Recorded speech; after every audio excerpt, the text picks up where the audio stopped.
আইন কি? খুব সহজ একটা প্রশ্ন মনে হচ্ছে, তাই না? কিন্তু এর উত্তরটা কিন্তু মোটেও সহজ না, বরং বেশ জটিল। তো আজকের এই আলোচনায় আমরা ঠিক এটাই বোঝার চেষ্টা করব, আইনের ধারণাটা আসলে কি, আর একে কি ভাগে ভাগ করা যায়। তো এই পুরো ব্যাপারটা সহজে বুঝতে আমরা কয়েকটা ধাপে এগোব। প্রথমে দেখব আইন জিনিসটা ঠিক কি। তারপর বিভিন্ন বিখ্যাত চিন্তাবিদরা আইনকে কিভাবে দেখেছেন, মানে তাদের সংজ্ঞাগুলো কি ছিল। আর সবশেষে আইনের মূল ভাগগুলো আর তার বিভিন্ন প্রকারভেদ নিয়ে কথা বলবো। চলুন তাহলে আর দেরি না করে শুরু করা যাক। আচ্ছা, তাহলে একদম গোড়া থেকে শুরু করা যাক। আইন আসলে কি? ভাবলে দেখবেন এই ছোট্ট একটা প্রশ্নের উত্তরের উপরই কিন্তু আমাদের গোটা সমাজ, এমনকি রাষ্ট্র ব্যবস্থাও দাঁড়িয়ে আছে। শুনতে তো খুবই সোজা প্রশ্ন লাগে, তাই না? কিন্তু মজার ব্যাপার হলো, আজ পর্যন্ত বড় বড় চিন্তাবিদরা এর একটা মাত্র উত্তরে একমত হতে পারেননি। মানে এমন কোনো সংজ্ঞা নেই যা সবাই মেনে নিয়েছে। তবে একদম সাধারণভাবে বলতে গেলে আইন হলো কিছু নিয়মকানুনের সমষ্টি, যা একটা দেশের সরকার তৈরি করে এবং প্রয়োগ করে, যাতে সমাজের সবাই ঠিকঠাক মতো চলে, একটা শৃঙ্খলার মধ্যে থাকে। কিন্তু গল্পটা এখানেই শেষ না। সত্যি বলতে এখান থেকেই আইনের আসল গভীরতাটা বোঝা শুরু হয়। আইনের এই ধারণাটাকে আরও পরিষ্কারভাবে বুঝতে হলে আমাদের একটু দেখতে হবে যে বিভিন্ন আইন বিশেষজ্ঞ বা বড় বড় চিন্তাবিদরা একে কিভাবে দেখেছেন বা ব্যাখ্যা করেছেন। এই যেমন ধরুন কমান্ড থিওরি, আইনের সংজ্ঞা নিয়ে শুরুর দিকে সবচেয়ে প্রভাবশালী একটা ধারণা দিয়েছিলেন আইনবিদ জন অস্টেন। তার মতে আইন মানে সোজা সাপটা একটা ব্যাপার, এটা একটা আদেশ। অস্টিনের কথাটা খুব পরিষ্কার।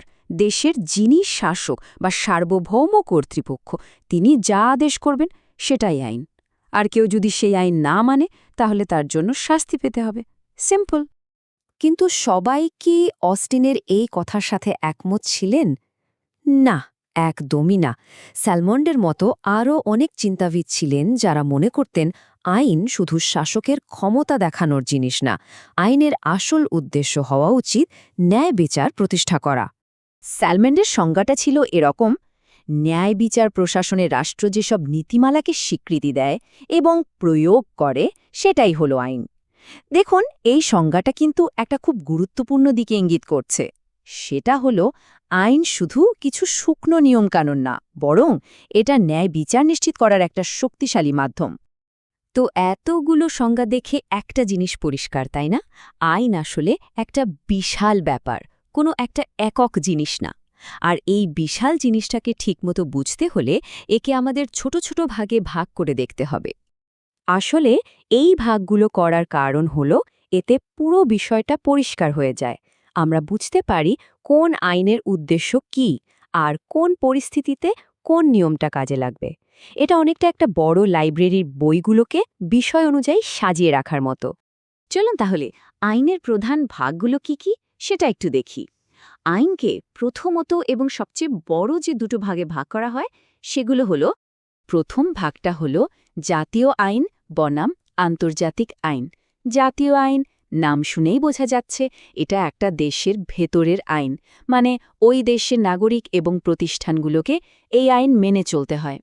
অন্যদিকে আন্তর্জাতিক আইন হল বিভিন্ন দেশের মধ্যে সম্পর্ক কেমন হবে তা ঠিক করে, মানে এক দেশ আরেক দেশের সাথে কিভাবে চলবে তার নিয়মকানুন। এরপর আইনের আরেকটা বড় ভাগ হল পাবলিক ল আর প্রাইভেট ল। পাবলিক ল কি? এটা হলো রাষ্ট্র আর সাধারণ মানুষের মধ্যকার সম্পর্কটা কেমন হবে তা নিয়ে কাজ করে। যেমন ধরুন আমাদের দেশের সংবিধান বা ফৌজদারি আইন। আর প্রাইভেট ল হল মানুষের নিজেদের মধ্যেকার সম্পর্ক নিয়ে, যেমন দুজন মানুষের মধ্যে চুক্তি বা সম্পত্তির ভাগাভাগি, এগুলো সব প্রাইভেট লর আওতায় পড়ে।